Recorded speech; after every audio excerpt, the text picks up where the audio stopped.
maaari na uli kayong magpahinga, mahal na Kera.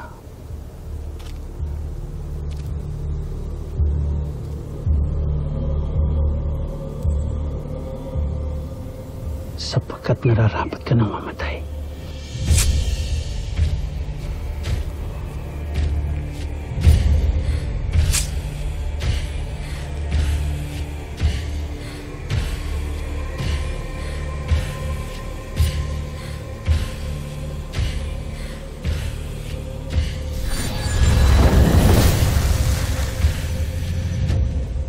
Kumusta?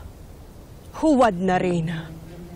Sinasabi ko na nga ba may kakaiba sa iyong kilos at pananalita? Ngunit hinayaan mo pa rin akong lumapit, hindi ba? Ngunit hindi kita hahayaang manalo.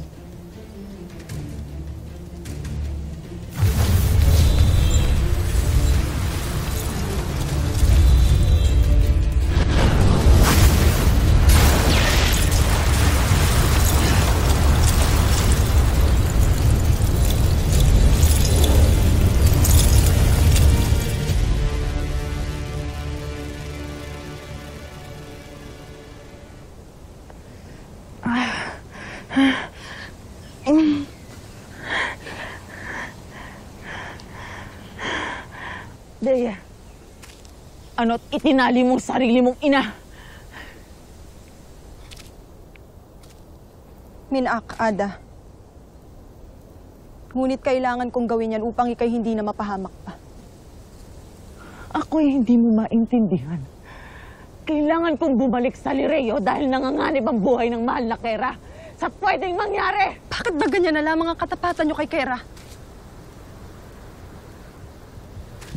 Hindi ba ninyo nakikita kung gaano siya kasama? Hindi mo ba nakikita kung gaano karami na ang kanyang sinaktan at pinatay? Siya ay isang halimaw na gutom sa kapangyarihan. Nakalimutan mo na ba kung paano niya tayo pinalaya? Kung paano niya tayo sinanay at pinalakas? At hinimok na ipaglaban ang ating lahi? Ang mahal na Kera ang dahilan kung bakit gusto mo maging isang mandirigma. Minsan mo rin siyang sinamba. Noon yun, Ada. Noong ako'y paslit pa. Noong ako'y wala pang malay na nakapikit sa mga kalapastangan ng ginagawa ni Mitena. Ngunit ngayong ako'y namulat na.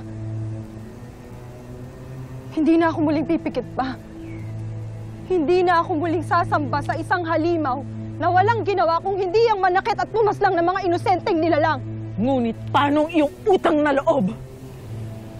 Kung hindi dahil sa mahal na Kera, matagal ka nang wala sa mundong ito! Matagal din akong nagsilbi kay Bitena.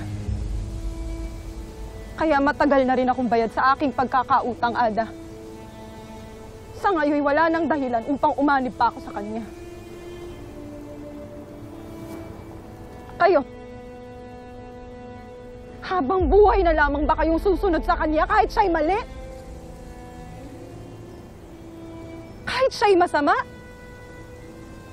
Nang dahil lamang sa utang na loob. Iniligtas ng mahal na Kera ang aking buhay sa kamatayan! Kaya hanggang kamatayan ko rin siya ipagtatanggol! Minak, Ada. Ngunit sadyang tayo ay magkaiba ng paniniwala at paninindigan. Ngayon, kailangan ko muna balikan ang aking mga kapwa-sangre. Paalam.